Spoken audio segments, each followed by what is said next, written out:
Last night, I heard a little boy beg his mom not to go into a liquor store. People, what things have you overheard that have broken your heart? I work in a castle that holds medieval banquets, one side of which is that we give out free wine. It's 2.5 hours long, so if you try, you've got enough time to get pretty hammered. One day, the banquet was finishing and we were saying goodbye to the guests. This one woman, she was fairly trolleyed, knocking into the walls, knocking things off of them, insulting me, my manager, and her manager who was up visiting. Her husband was out in the smoking area outside, ignoring the situation apart from sending his son in to try and get her out of the building. "Come on, Mom, time to go. Dad says you have to leave now. The castle is closing," etc. I could hear in his voice that he'd seen this behavior repeatedly. It was pleading and sad, but resigned at the same time. So we got her out the door. Myself and my colleagues went to change out of costume and collected our tips. Maybe 5 minutes later, I left by the same door and headed to the car. I found the woman a few yards off the gravel path. She'd gone to look at the view of the bay. The castle is beside the sea. Slipped and fallen. The son was bleeding like Simba trying to wake up Mufasa after the stampede. "Come on, Mom. You can do it. Just try to stand up.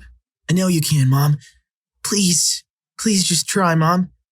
I don't know how he held it together. There were tears in his voice, if not in his eyes. And the dad, he was down at the road at the end of the path, maybe 60 yards away, leaning on a wall, smoking a cigarette without a care in the world. I walked down to him and hissed at him to go and get his car and drive to the foot of the path, as his wife was incapable of walking to the car park. He was as aloof as Viserys Targaryen and nonchalantly sauntered off to the car park. Me and 2 other staff members managed to get her upright, and I cleaned up her wounds with a medkit from work. She was out of her mind by this point, laughing and gurgling. And her kid was embarrassed and ashamed and crying nearly. God, I was simultaneously so sad and angry driving home after work that night. Nothing is more embarrassing or heart-wrenching than watching your parents be in that state. Story 2. I used to live in a pretty messed up place, and next door lived a large family. Grandma and grandpa, 3 sons. Also, the wife and son of the eldest son lived there as well. This kid was my best friend. I'm 27 and today he's still like a brother to me. Every single day I could hear awful fights in there. Stuff breaking, door smashing, arguments, you name it. Almost every day we would call the cops. One time I even heard a large argument taking place in the building stairs, followed by the worst agonizing scream. The middle son had harmed his own father. His father survived. Months later the son returned and his father let him in.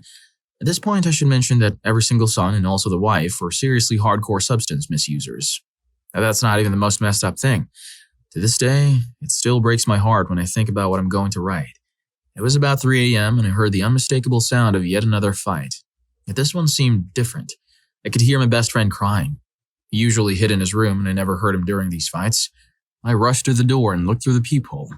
It appears Grandpa was moving all his sons out of the house. The 2 younger ones left semi-peacefully, just screaming your ordinary threats like, "I'll be back," and other stuff, but believe it or not, Grandpa was always a decent dude. He was grabbing his grandson and almost begging to his older son and wife, "Please let him stay here and have a normal life away from all of you." I stood there in horror. My best friend being pulled by both arms, one his grandpa, the other his schmuck of a father. Eventually, the son's wife harmed Grandpa and Grandpa let go of the arm. His father was, literally, dragging my best friend down the stairs. All I could hear was, "Please, Dad, let me take at least one of my toys. Please, Dad." The more he screamed, the more his dad would hurt him. And I mean hurt him.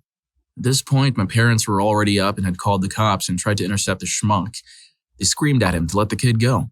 But the schmuck just pulled out a weapon at my parents, got in the car, and drove off. Years have passed, and I can still see my friend's face. Tears running down his face, screaming, "Please, just one of my toys, Dad." He now lives a healthy life, never touching substances. He's a freelance photographer that does stuff like weddings and such. He cut all ties with his family except for his grandma.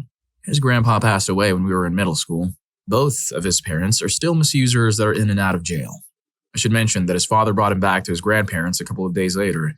If it was because he had a last drop of human decency or he just realized he didn't care, I have no idea. He lived with his grandparents until he was old enough to leave and start a life. Story 3. For my son's 9th birthday, I took my son and a handful of friends to the movies, then to pizza, then they all slept over. On the way home from pizza, the kids were commenting on how great the night was and were saying thank you, etc. I said in reply, "We love having kids over." Out of the blue, one boy quietly whispered to me, "My mom doesn't love me." Broke my heart into bits. I asked why he said that, and he said, "She always left me. I would wake up and she would be gone. Come to find out, he had just been placed with his dad that he barely knew. The state had taken him away from his mom for neglect, leaving him every night alone to go to the bar. It had been going on for years, and the neighbors would hear him crying alone and call the cops. His dad had only met him once before and was currently living with a new girlfriend, and she didn't like kids. His son was now sleeping on the floor of the girlfriend's apartment as there was no room for him. It was heartbreaking. To make matters worse, he sat alone every day after school on the steps of the library waiting for his dad, sometimes till past 7 p.m. When I found out, I had him over every single day, eating a snack, doing homework together with my son, eating dinner most nights. Less than a year later, his father asked if I could take him for a while. He had broken off with a girlfriend and had nowhere to go, and nowhere to bring his son. No problem. I'm a single mom of one son, but I always have room for anyone who needs to stay. His dad brought over all of his clothes in a garbage bag. Everything he owns. He never officially was mine, but I became his adopted mom since that time. Bringing him to the doctors, going to parent-teacher conferences, music concerts, etc. He's older now and doing fantastic. He made it through high school at an honors AP level, and then went to college on full scholarship. But better than that, he's an awesome person. Funny, smart, kind, loving. I love my adopted son. Story 4. We were dirt poor from when I was a child, and then my mom remarried. Before she remarried, she neglected me and my little brother and would just sleep all day. There was no food in the house, and rarely did anyone play with us. My mom was so happy when she got remarried to have someone pay the bills and take care of us that she would never say anything or defend us. I was hurt my real dad left and then my mom neglected us, and so I began to act out in school. I would score off the charts and tests, but I would just skip class, smoke, and was an angry kid. One time when I was suspended from school, I got in an altercation with my stepfather. Looking back, I was just sad and wanted attention by acting out in school. He gave me some speech on not respecting school, blah blah blah, and I told him to get off. I was in 9th grade and about 150 pounds, and he was a grown man, about 200 pounds. My mom just sat back and let it happen because she didn't want to anger him and ruin her meal ticket. My friends and I knew I was loyal, though, and there was a great family that took me in. They had 3 kids, but 2 were already in college, so they had spare rooms and were used to having people around. They basically nurtured me back to feeling like a worthwhile human being. We would have real dinners, talk about life. They would tell me how I was smart and give advice on how to move forward. I went from having a 1.9 GPA to having a 3.5 GPA and getting into college. And now I have a great job making close to $400,000 per year. I can honestly say that without them, I would have ended up in jail or something horrible would have happened to me. When you're neglected over and over by the people who brought you into this world and are supposed to be there, it takes an emotional toll. You think you're worthless. Otherwise, why would they treat you this way? This family helped me believe in myself and showed me love and kindness, and it changed my life. I truly believe that a good portion of the kids in jail are just in some sort of emotional pain. They're not bad children, just had no one there to show them love and teach them about life. Story 5. I have a very good friend who is a single mom. She's basically written off by the father of her son, who impregnated her and basically has seen the kid once since he was born. She really didn't want this guy in her life anyway, and released him from having to pay child support in exchange for sole custody of the boy. When he was about 10 years old, we were all together in my car and he was sitting in the back seat. For whatever reason, his mother and I were talking about things we were planning to do that summer. And I told her that from the time I was 10 until well into high school, I would go fishing with my dad and grandfather on the beach near Big Sur where I grew up. I said that those were some of my fondest memories of my grandfather and dad, just being guys out on the shore, fishing and listening to the radio. Looking in the rearview mirror, I could see tears welling up in her son's eyes. When I asked him if everything was okay, he didn't answer and just looked away. His mom quietly told me that his biological dad had told him that he would take him fishing the last time they talked on the phone. She said that was 3 years ago, and he hasn't heard from him since. No birthday cards, no phone calls, just gone out of their lives. So I told him, "Hey, I can take you fishing. I still have the rod I used when I was your age, and I can get my dad's fishing pole the next time I go home to visit my parents. Does that sound like a good idea?" He looked so happy to hear that and then said something to his mom that just tore my heart in two. He said, "Mom, I'll probably never see my real dad ever again, but now I don't want to." He pointed to me and said, "Can he be my dad from now on? We've gone fishing every summer since then for the last 3 years. Not only that, I've helped him with his homework, school projects, and basically been a role model for him ever since." Yesterday, as we were driving around in my car, he saw some of his friends walking on the sidewalk going our direction. He slowly ducked into his seat. I asked what he was doing, and he said, "Dude, I can't be seen having my dad drive me around. That's just not cool. I've never been prouder of my adopted son, doing exactly what I would have done when I was 14. I think a truck with a load of onions just crashed outside of my window. Story 6. I didn't overhear this, but it seems similar. When I was a child, my brother used to hurt me every day when my parents weren't home. One day, my mom was out for a rare night out playing darts, and my dad was supposed to stay home with us. He has a drinking problem, so nothing will stand in his way of going to the pub, which was right at the bottom of my road, so he wasn't far away. I think he thought that made it okay. Well, my brother had been hinting at what he was going to do when my dad went out. Sitting in the living room, he had a BB toy in his lap, covered by a magazine which he kept showing me subtly. Needless to say, I was terrified. I begged my dad not to go out, crying and pleading. I never used to grass on my brother no matter what he did, but I was so scared that I was crying and asking my dad to stay home just this once. He knew what was up, but he ignored it and went out anyway. I sat at his bedroom window and watched him leave. My neighbor saw me and told me years later it was the saddest thing she had seen because I was obviously so scared. Needless to say, I was terrorized as expected. We do maintain a relationship where I'm basically the person who sorts his life out for him. It's hard, but I'm basically his replacement mother. No, I've never confronted him over the things he did. I don't know if I can. Story 7. I was at Kroger at about 8 p.m. one evening. I had just gone off work and needed to get my son some alimentum before heading home. While walking through the produce section, I noticed 2 women with 5 children. The women looked awful. Very thin, dirty hair and clothes. Their faces were scabbed. 3 of the 5 children they had with them did not have shoes on. Their cart was full of soda, pizza rolls, etc. There was a small toddler in the seat of the cart. He was asking his mom if he could have a banana. The mom ignored him and kept talking to her friend. The boys asked again for a banana, saying, "Mama, I'm so hungry. I have Nana?" Again, the mom ignored him. The boy reached over and tried to grab a banana, and the mom slapped his little hand and screamed, "You don't touch that! That's not for you! You grab something again, I'm gonna hurt you in front of everyone here." The toddler shrank down into a ball and hugged himself and whispered, "I'm so hungry, Mama." The mother ignored him again. My heart started banging in my chest. That poor baby was hungry. It was 8 p.m. and he hadn't had dinner yet.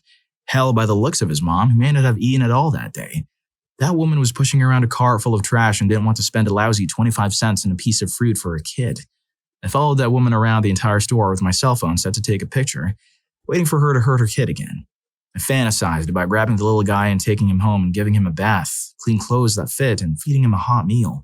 She didn't hurt him again, but I listened to her whole conversation about how she was going to drop her kids off with their useless daddy so she and her friend could go party. They got up to the checkout. They were unloading the groceries when the little boy tried to help set items in the belt. The mom went crazy again, yelling at her kid and went to grab his arm. When she noticed me holding my phone up to take a pic, she let go, paid for her groceries with her Ohio directional card, and left. They were out the door. The cashier looked at me with sad eyes and said, "I saw you following them.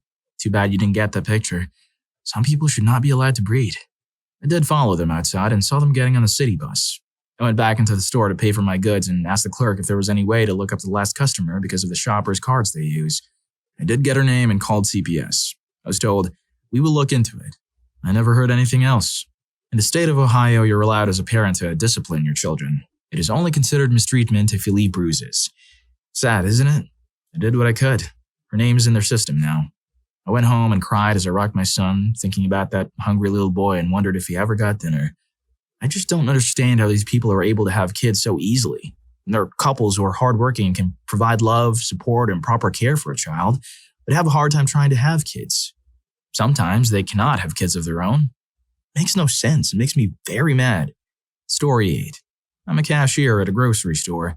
Guy comes in with 2 carts full of just every kind of junk food you can imagine. Everything is microwavable, and there's not a vegetable or fruit to be seen. It's all utterly bad, and $400 worth of it, too. The guy has his 5 children with him, probably about 2 years apart each. The oldest is 10, and he's helping by pushing the other cart. They pull into my register and start unloading. All the while, the boy and the girl are talking to their dad. They're trying to keep their voices down, but I can hear them saying, "Dad, this isn't good food. We need good food, and this will be all of our money." The dad shushes them and tells them he knows what he's doing, and it's all fine. They pay with food stamps, and I can see on the computer that it is all their money for the month, gone in one order.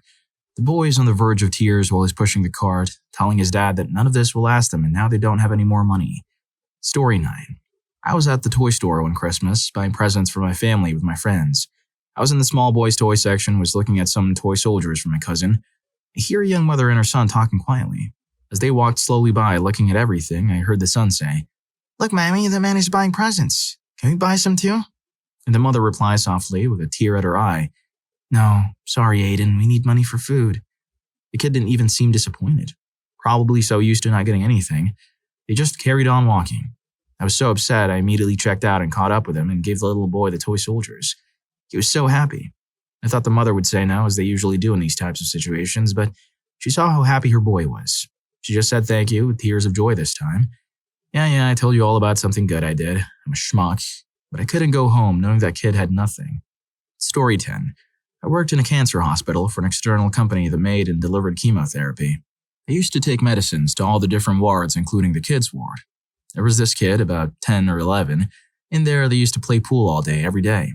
He used to challenge the other kids to games, teaching them how to play and then letting them win if it was their first go.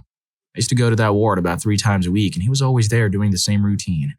After my 3rd week into working there, he invited me to play a game. I told him I would come back at lunch, and I did, and we played a few games. I kept going back once a week to play, and he was always waiting for me with a cue in his hand. He always defeated me. I was terrible.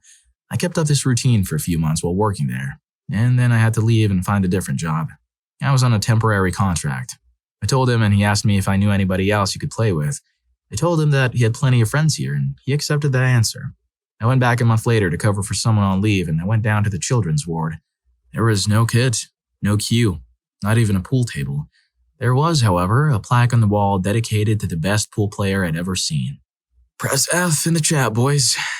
Anyways, if you're enjoying the video, don't forget to hit that subscribe and like button for more videos like this. Story 11. I teach Korean adults English. As much as I hate to say it, and despite trying to be a cultural relativist most of the time, Koreans are far too often no good with animals. They really live up to the reputation. Their attitude with puppies is the same as our attitude with dolls. They're cute, but something you can throw away without a second thought. My student lived on the 10th floor of an apartment building. She'd never touched or spent time with an animal in her life, common for older people here, so it was a novelty when she bought one for her 6-year-old daughter. At the time, the concept of pet ownership was a new thing. Pets are all too common now. A year later, as she described it, "It chewed on my shoes, which was really annoying, so I harmed it." My landlord was so angry. And she kept chuckling. I was horrified at both what happened and how detached she was by it. She thought that it was strange and silly that her daughter was heartbroken and miserable for months. The really horrifying part is that I've heard similar stories from other Koreans, like expat was annoying me, so I blah blah blah, etc.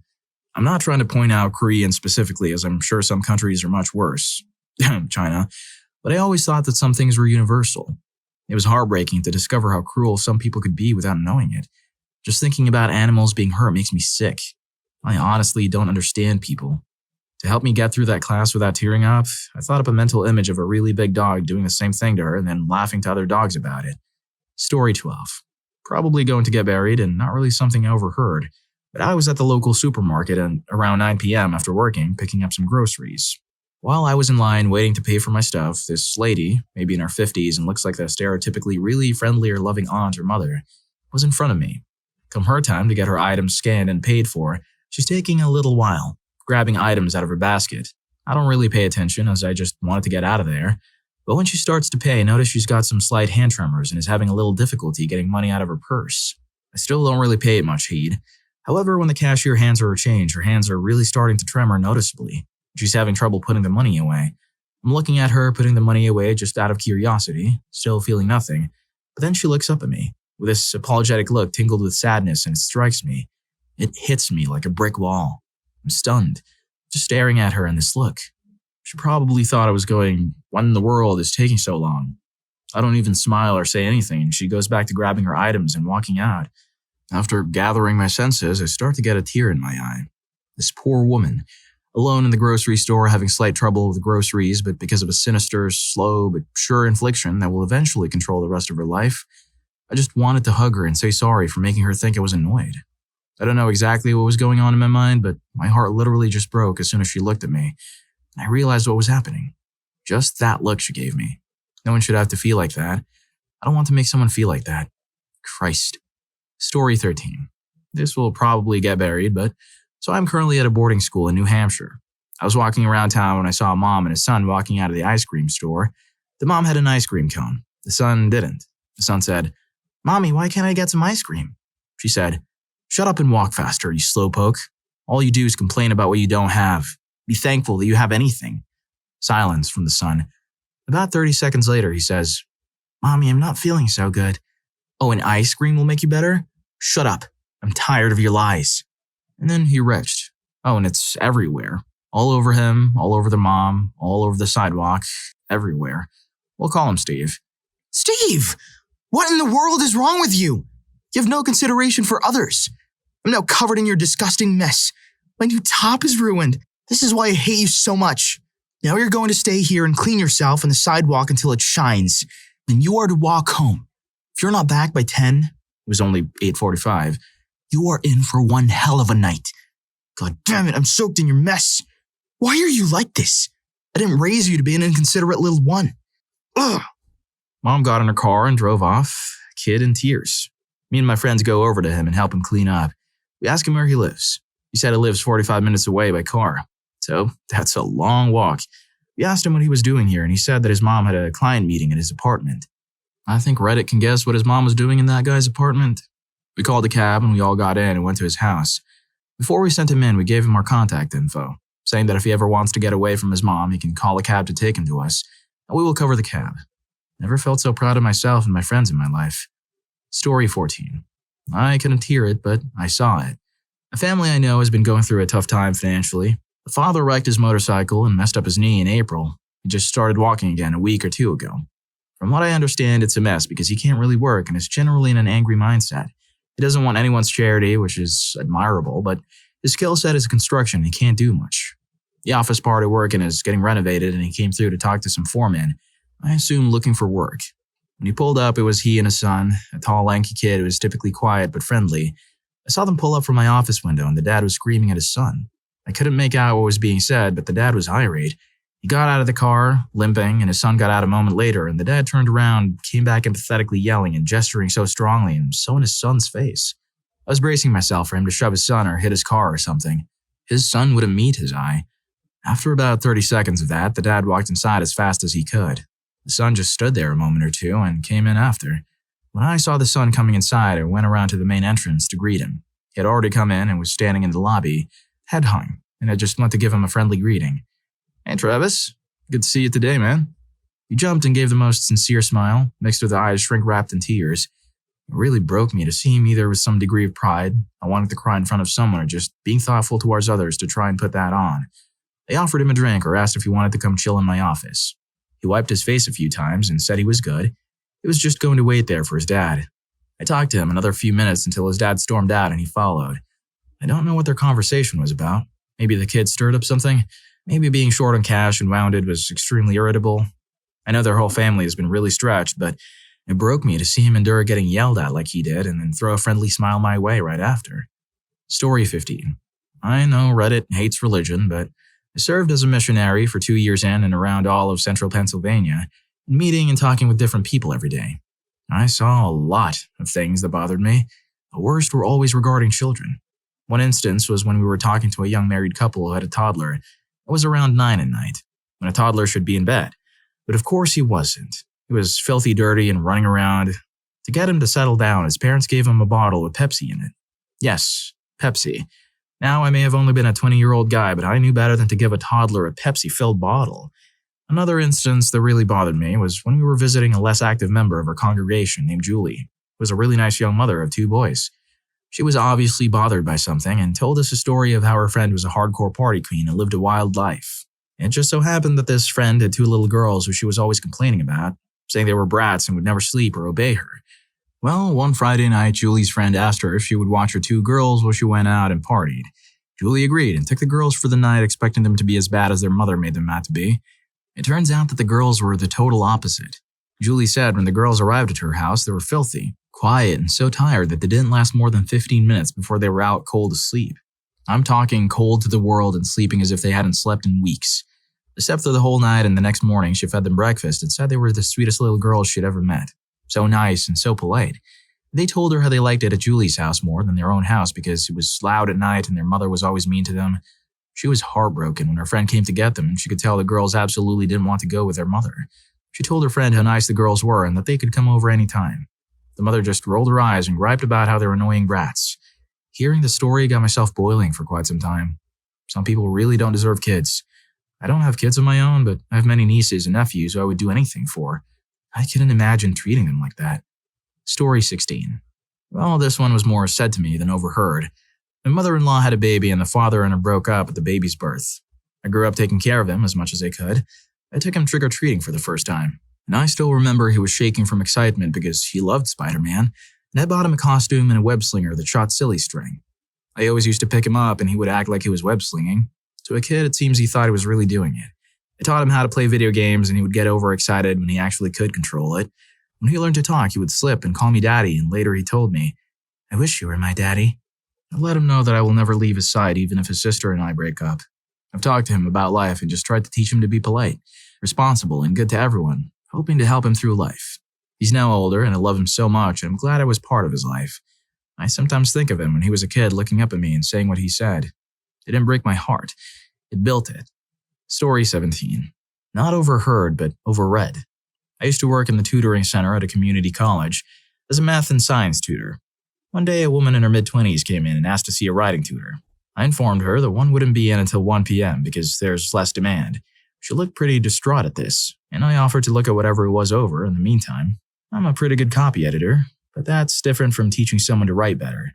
She asked if it was okay if it wasn't something from a class, and I said it was.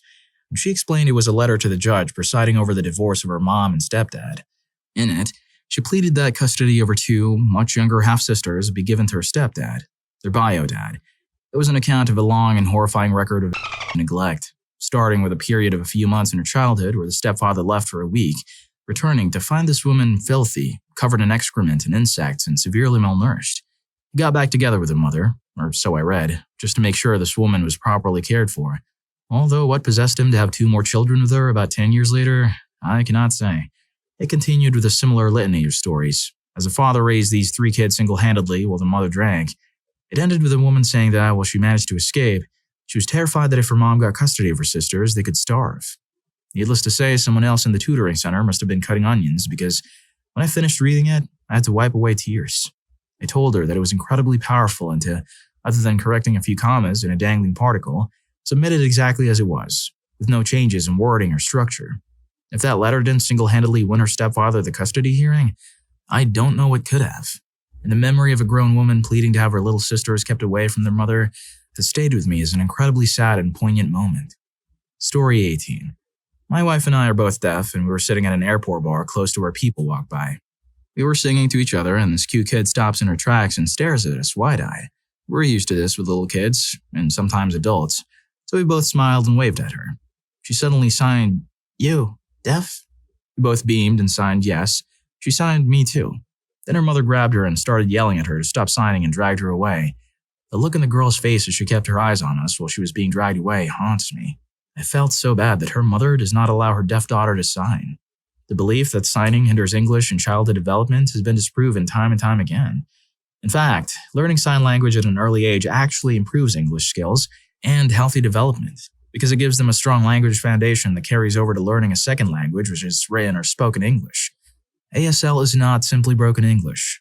Unfortunately, many parents refuse to accept this because they either don't want to learn sign language, they want their children to be raised just as they were, they believe signing will hinder their development. They are scared and intimidated by something they don't understand. Story 19. I'm super late for this thread, but here's my story. I work for a woman who runs a music school in New York. She has a drinking problem, and every time there's any kind of drink laying around, she finds a way to drink enough to get hammered. I mean, can't even stand up by herself. We did a voice recital for our students. Her daughter is also taking voice lessons and participated in the show.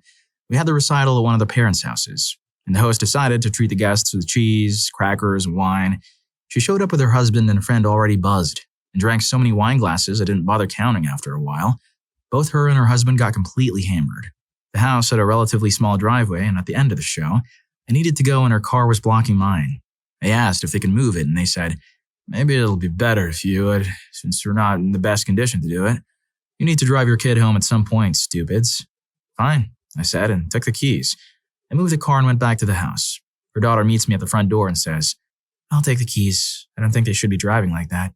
Why in the world does a child need to worry about whether or not her parents can drive her home after her big exciting show? Makes me sick. Story 20. I went to school in Lubbock, Texas. Have you seen Breaking Bad? Yeah, it's kinda like that. I was broke as hell, so I got an apartment that was cash only, month to month, no credit check. Across the enclave from me, there was a woman who had a bad boyfriend and 2 young daughters about second grade and kindergarten ages. They always played in their enclave and were sweet and well-behaved. They always waved at me in the mornings because they left for school at the same time I left for my job. When I got home every day, the older one would be outside the door reading a book and the younger one would be napping on the concrete, using her sister's backpack as a pillow. When I say her boyfriend was bad, please understand I mean super bad. I came home one day from my job at the police station. I always hid my badge when I got there for obvious reasons, and I saw a piece of wide-ruled notebook paper ripped out of a spiral notebook. On it, in perfect purple crayon print, "Mommy, we don't like your new boyfriend. He hurts us and you. We went to Auntie Garbled's house. Don't come get us." It broke my heart. It still breaks my heart so many years later. Story 21. I was outside a train station and a man covered in dirt or paint, obviously coming back from a very long day at work, was sitting on a small cooler talking on the phone. I didn't hear the entire conversation, but this is what I heard or saw. Of course, it's not word for word, as it was a while ago. All of this very soft, calm, and from a clearly exhausted man. Can I just talk to her about it myself? Slight pause. "Hey, Munchkin, how are you? I miss you. Me and Mommy were just talking about you coming to stay with Daddy. Are you excited about it?" "That's not up to Mommy. You get to be a big girl and pick for yourself this time." "I know, that's what Mommy says, but she's not right. You can come stay with Daddy if you want to." At this point, you see his entire demeanor change, like his heart fell into his stomach. "He's not your daddy, baby. I'm Daddy. You don't have to call him that." A longer pause here. "Munchkin, can you give the phone back to Mommy?" At this point, he stands off his cooler and starts to pace back and forth, and I miss the rest of the conversation. All I can see is that he had the most broken and defeated look in his face by the time I finished my smoke and went to my train. Story 22. Last week, I helped an acquaintance of mine home from a party because she was way too hammered to walk and I was sober. I don't drink. I had previously put her in a prone position because she didn't breathe. It turns out her throat was clogged with spew, so I pretty much saved her life. Anyway, after walking her about 1 kilometer and constantly having to hold her as hard as I can so she didn't fall, we finally ended up by her door. I knock a few times and her dad swings the door open. "Where in the world have you been?" is the first thing he says. I stutter something about helping her home in response, and her dad proceeds with pulling her inside and slamming the door close, not even saying thanks. As I walk away, the first thing I hear is a loud slap, preceded by my friend weeping. I don't know what it was, and I'm not sure I want to know either. I know I was quite a schmuck for not going back to check what happened, but I was so scared and I haven't talked to her about it. Story 23. I was in a bookstore at the checkout counter behind an enormous woman and her also rather large teenage daughter. Yes, this is an important detail, with a massive stack of beauty and celebrity magazines. The mother was flirting with a noticeably uncomfortable clerk behind the counter who apparently went to their daughter's high school. The woman was talking about how she and her daughter were on their way to the beauty salon next door and made a comment about how they always get mistaken for sisters. They were dressed alike in trashy designer clothes. I was ready to write them off as some vapid, annoying family when this tiny little boy walks up to the woman holding a book. It was The Kite Runner, and he said in a soft voice that he read in an article that it was really good. The mother snapped at him that he had enough books already. The kid didn't argue with her or in fact say another word. His frame sunk from its already diminutive size. The mother turned to her peggish daughter, saying something about how annoying her son was and paid for almost $100 in magazines. The book couldn't have been more than $7. This little boy couldn't have been much more than 11, but he looked small for his age, especially compared to the mother and daughter. You could easily tell he was polite, intelligent little kid. The way he said "excuse me" when he walked past me, the paperback hanging loosely in his hand, broke my heart. I still regret not just buying him that book myself. Well, if you like these stories, here's more. YouTube thinks you're gonna love this. Catch you in that video.